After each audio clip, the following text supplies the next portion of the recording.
Welcome to Comics Are Awesome, brought to you by Alter Ego Comics. I'm Mark. I'm Josh. And we are here to talk about this week's best comics. And my pick of the week, I think our pick of the week, the pick we all liked the most, was Nightwing number 3 of Nightwing the New Order. This is a 6-issue mini featuring a dark future where things have gone poorly. Dick Grayson has basically said, screw you superpowered people, and maybe killed a bunch of Justice League members. There was definitely some sort of a fight where he depowered a whole bunch of people. The remaining powered people are locked down and drugged up and kept in stasis. And it turns out that Dick has a son with superpowers, and so now he is on the run from his former government, or his former organization that he helped install. And this issue, we get to catch up with some other Bat Family members. We're not going to spoil what happened last issue, right? Probably not. Okay, if you like the Bat Family, you should. If you look at the cover of this book, you may figure out who these other members are. Oh yeah, I was going to tell him. Going to tell him. Yeah, so he runs into. So we find out where Kate Kane and Tim Drake have been in this future timeline. They're both obviously non-superpowered people, members of the Bat Family, and reasonably well acquainted with Dick. And seeing him interact with, well, we see him mostly interact with Tim, but seeing Kate's version of this future is very cool. And this series is awesome. It has everything I want in an Elseworlds. It has characters who are identifiably the characters I love, put in situations that are very different and causing them to act, maybe not differently, but act in ways that we would never get to see them in the regular universe. And because comics are sort of caught in a perpetual rolling timeline, we're never really going to get to see Dick Grayson grow up and have adult children, and we're not going to get to see any of these other people live out their lives. So being able to see it in this miniseries is very gratifying, very satisfying for people who've been fans for decades. Except for Batwoman, because she's only been around... Well, I guess she's been around a decade now. And Batwoman was around before. Well, not in this the Batwoman. 60s, but not this version. Yeah, not. Right. So. And I agree with everything that Josh said. Sorry, we should probably tell him who did it and stuff. Kyle Higgins is the writer. And someone else is the drawer. Billy Johnson. Trevor McCarthy. Yes, and one of the things that Josh said at the end of his rant, love letter to Nightwing the New Order, is one of the things that resonated most with me, is that we don't often get to see these characters as they grow up. I mean, it's arguable with Dick Grayson. You know, he was 10 or whatever, 8, or when he was became Bruce Wayne's ward. What the hell, Bruce? Yeah, there's nothing wrong with that. 8-year-old fighting crime. Yeah, so we get to see this future, and to me, this evokes a feeling of The Dark Knight Returns without Frank Miller, without kind of the over-the-top craziness, mutants, totalitarian government of what we saw in The Dark Knight Returns. And you could argue that that's kind of sort of there, but it's only at super... I mean, Dark Knight Returns was like New York City in 1986.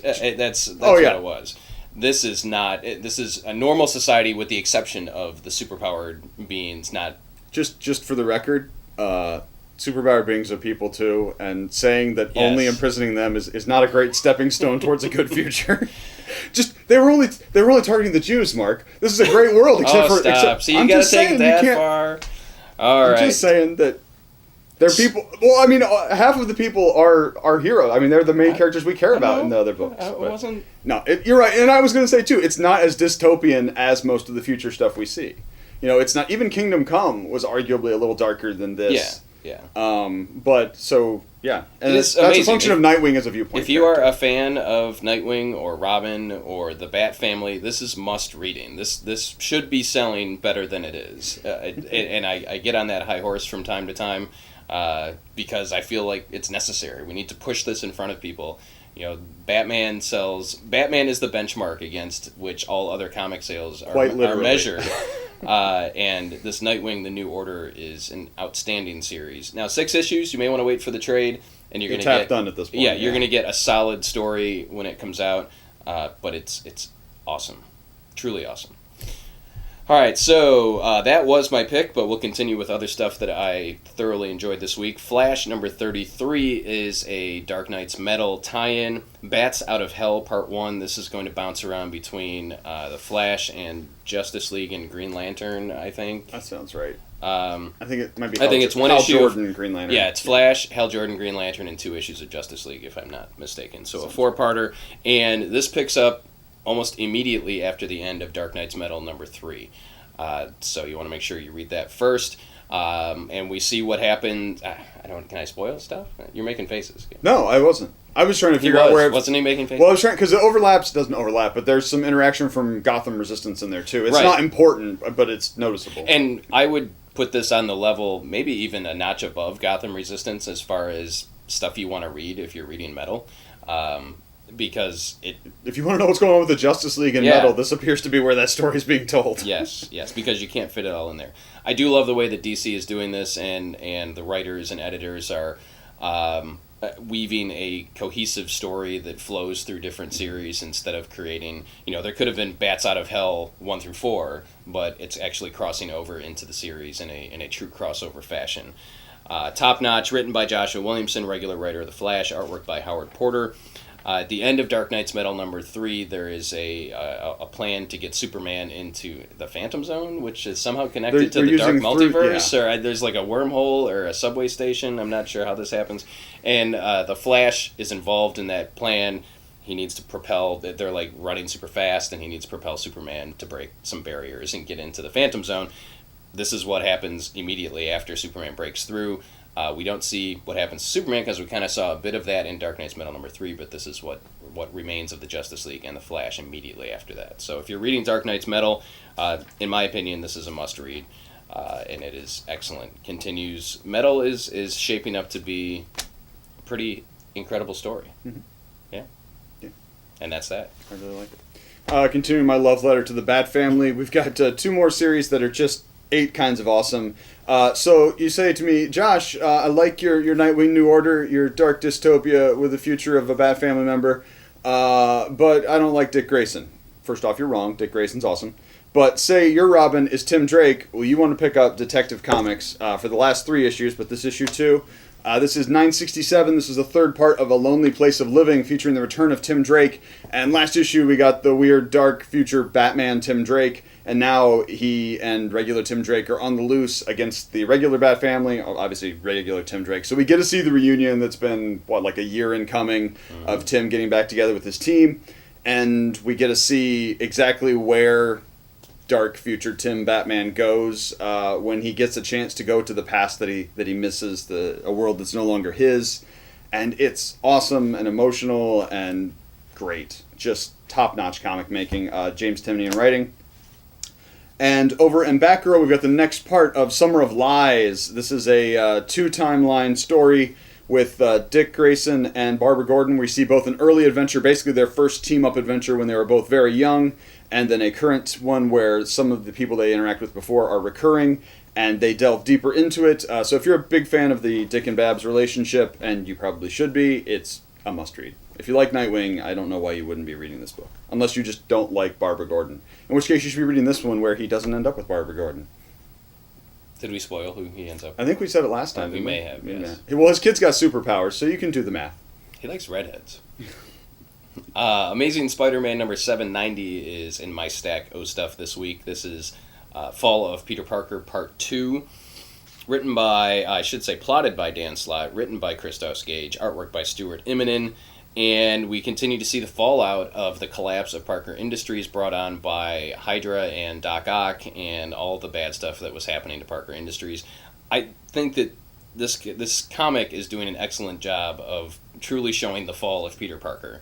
And there are panels in here where Pete's talking to Johnny Storm, and they're talking about, I had it, I was finally not down on your luck, Peter Parker. I was big time. I made it. I could have been a contender.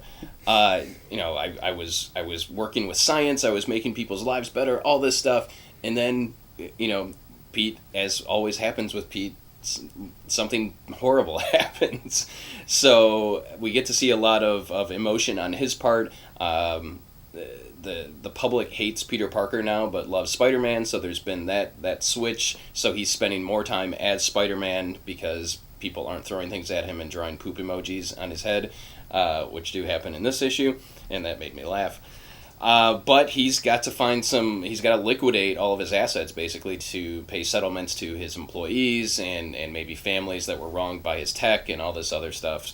And so on top of that, we get a confrontation between the Human Torch and Spider-Man as a result, which I could have lived without, honestly. It was. I think it's necessary for the story. You read U.S. Avengers last week, right? No, why would I do that? Okay. Oh wait, are you talking about? No, it wasn't U.S. Avengers. No, it was the other Avengers book. It was where Johnny's rich now, right? Yeah. Yeah, I don't understand. There's a communication breakdown at Marvel editorial where. Or there's some sort of a timeline where they're not in sync and we're behind the other timeline, I guess. Yes, that jumped off the page at me. It was not good. But this book is excellent. Imminent's artwork is off the charts awesome. And we see the return of a character that was introduced by Dan Slott not too long ago. Kind of a long time ago. Time has no meaning to me. 3 or 4 years, when maybe? it comes to Dan Slott's Spider-Man, it all just feels like fluid or something. Yeah. But if you like Spider-Man, you absolutely should be reading this. I'm always a fan of Human Torch Spider-Man team-ups. The first Marvel team-up issue was Spider-Man and Human Torch. They have been friends and teammates and comrades since the dawn of the Marvel Universe, and it continues to be an excellent relationship. It's fun to see these characters grow. There is growth here, which it can't still be high school Peter Parker. If you want that, read Miles Morales. But this was great. Sorry, didn't mean to yell. No, this was great. Gary Busey. Busey. I've got two second issues that continue to be great. We've got Punisher Platoon by Garth Ennis and Goran Parlov. This continues the story of Frank's first tour in the Vietnams, and it's really, really solid. We did actually get profanity in this one. Well, the profanity, there was also some disemboweling and stabbing, I guess, so that explains the Marvel Max banner. But it's very cool to see how one becomes the Punisher. And if you like military stuff, obviously, it's great for that. And Ennis is just steeped in World War II and the whole military tradition, so he's got a good eye for that. But very, very cool Punisher story. If you've only seen the Netflix series, I think you could probably still follow it, even though it's a different war than the one that Frank Castle was in.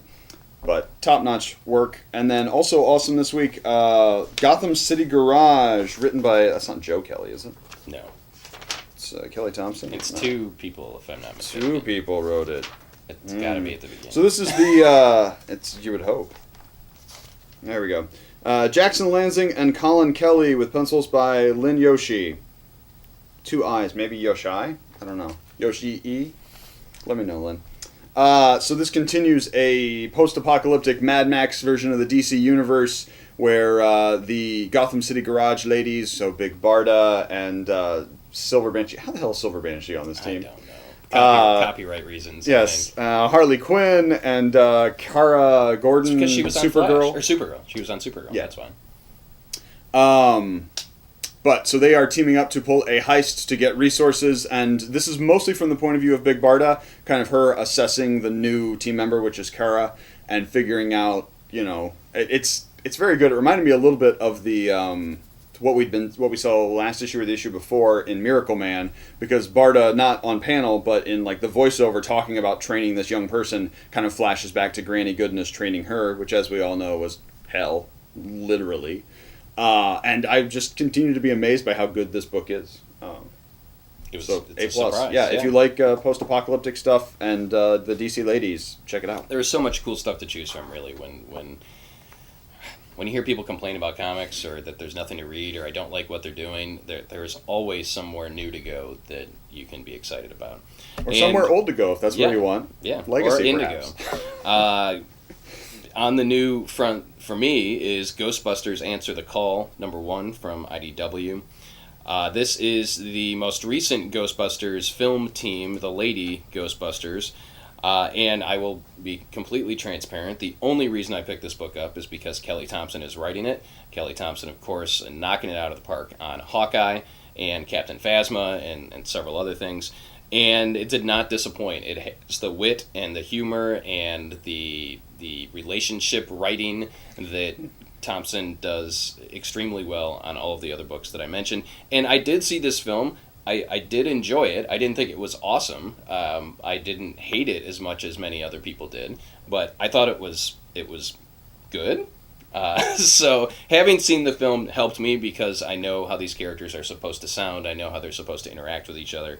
And I think Thompson just expands on that. So if you enjoyed the film, you absolutely want to check this out. There have been other comics with this team, but no slight to anybody else. And I didn't read those, so I can't really comment one way or the other. But Kelly Thompson was the selling point for me on this, and I'm glad I picked it up. Yeah, and I didn't see the movie, mainly because it was a crazy summer for movies, and I just didn't make it out. It's on video now, though. I should check it out. That was last. And I still followed it really well. I only read it because Kelly Thompson was writing it, and I really enjoyed it. I think all the characterizations are clear enough that if you know who the Ghostbusters are, you can follow this. Right. The first page sets tells up you basically who these people everything are, you need to know. So that's all you need to know, Yeah. and you'll pick up as you go forward. What sort of personalities they have. Yeah. Very cool. Excellent job, Kelly Thompson. And 2 books that what? I feel like I'm slighting the artist.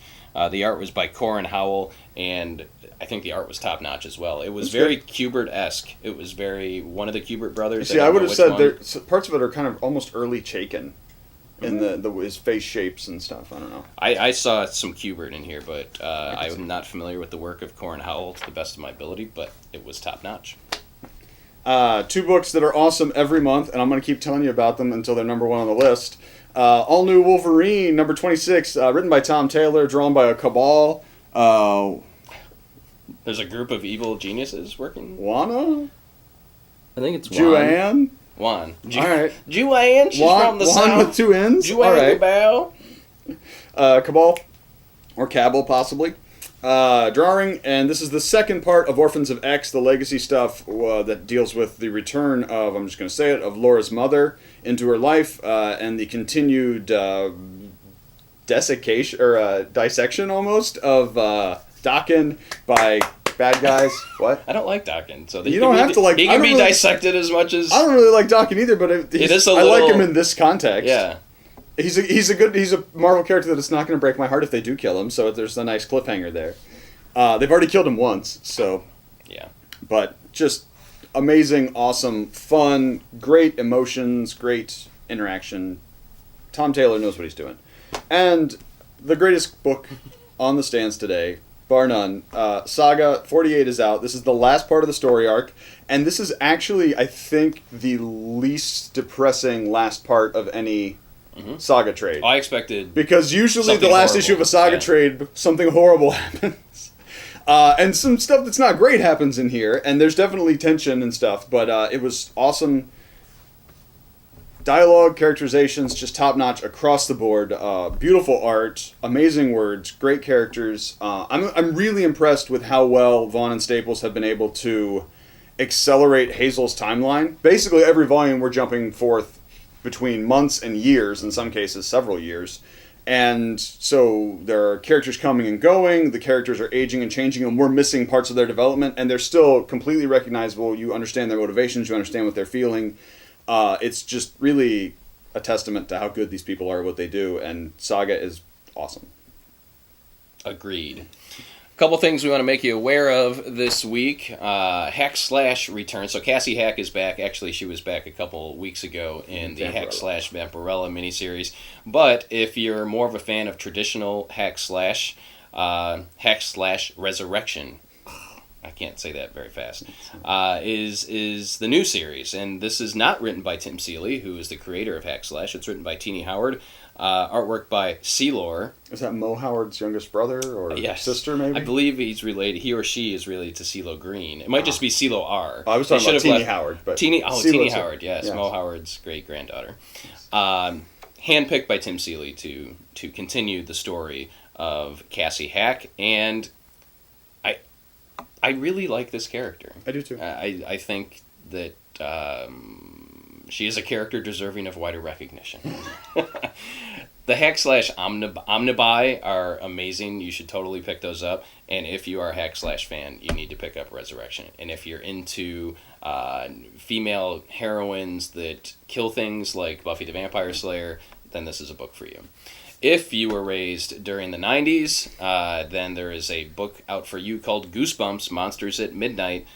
This is continuing the R.L. Stine series of Goosebumps, written by Jeremy Lambert, art by Chris Finoglio. My only familiarity with Goosebumps is the recent Jack Black movie and maybe glimpses of the short-lived TV series. I don't know. It wasn't that short-lived. Well, it was short-lived for me. I was in college or something, so I wasn't paying any attention. Kids' shows just don't last that long. It's a function of the way they work. So Goosebumps is here for adults that enjoyed it when they were younger or for kids that are familiar with it because of the Jack Black movie. A Goosebumps comic, I think, is a good thing. We want to get younger people into comics. And that is a 3-issue mini. Oh, well, thank you for pointing that out. I was unawares. And last up this week, on the graphic novel front, we've got Redneck, Volume 1, subtitled Deep in the Heart. And this is written by Donny Cates with art by Lysandra Esterin. And this is the story of a family of vampires in the great state of Texas who have been there for a long time, because vampires live for frickin' ever. And they have sort of had an uneasy situation with the local people. They've sort of got their own cattle ranch. They feed off the animals. They're not murdering folk. And then that comes to a head, both through the actions of the vampires and the actions of the people. It's awesome in the vein of Southern Bastards with a horror twist. It's great. Donny Cates has just been knocking it out of the park on Baby Teeth and on God Country, and I feel like there's one more.